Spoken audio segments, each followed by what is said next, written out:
A 32% jump in third quarter profit. For more, let's welcome David Costa, the Dean of Robert Kennedy College, who is live for us in Zurich. Great to have you on the programme. What did you make of the numbers then? They benefited from the fact that they're not having to pay quite so many fines. So give us the real, true, underlying picture, if you like, David.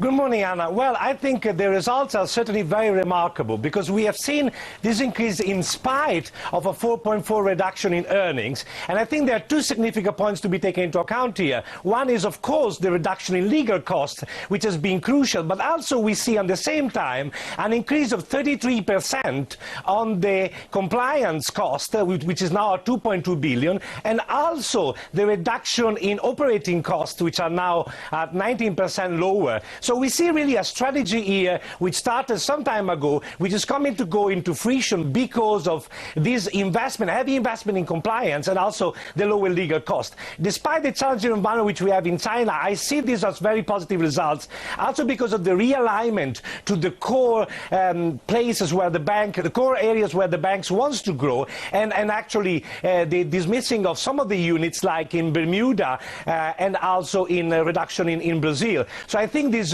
recalibration of business, if you may, has a very positive strategic outlook for the business, a very good development in spite of what are very difficult times in Asia, which account for a big chunk of the earnings. So despite this reduction, we still have better than expected results, also due to lower legal costs and reduction in costs. Why have they delayed, do you think, the decision on when we're going to get an announcement on where this bank is going to be domiciled? Do you think they're having second thoughts about moving to Hong Kong? There's talk of them going to the US. Or do you think they end up ultimately staying in London?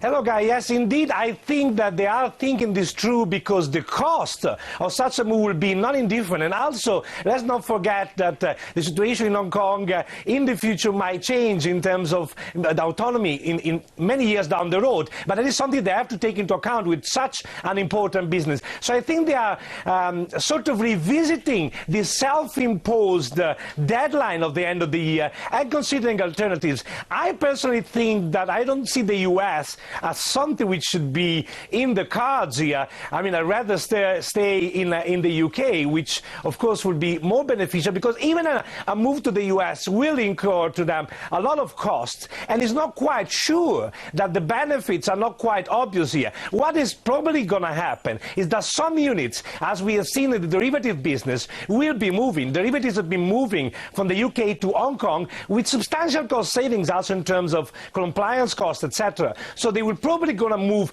more of the business in Hong Kong, but I don't know if very shortly they will announce a move. And that move will create certain uncertainty for investors, which certainly they are trying to avoid at this stage. David, when you look at the European banking scene right now, we've heard a number of voices pointing out that so many of the investment banks in Europe are retrenching, are going either reducing what they're doing in investment banking, getting away from areas of the business they don't think are profitable or want to be in. Is there an opportunity for somebody here in Europe, or do we leave parts of the investment banking scene to the Americans? How does this all shape up? Absolutely. I think as the banking business consolidates, it certainly creates opportunity for other banks that want to be in some market which maybe at the moment don't look as attractive due to the heavy compliance requirements, but down the road, when the profits will come back in investment banking, they will be much more interesting. So I think at the moment, certainly there are opportunities. At the same time, I see opportunities also for investors to enter a lot of banks which are out of fashion at this stage, but as we've seen on the case of HSBC, are in process of turning around their business, and in the future will represent some very good opportunities. So indeed, investment banking is not attractive to many players, and they're concentrating in other areas, but also leaving space in the market for other players which want to enter those markets, or simply they want to reconsolidate their business there. David, nice to see you. Thanks very much indeed for your time. David Costa, Dean of the Robert Kennedy College in Zurich. Thank you for joining us. Now, it's been a record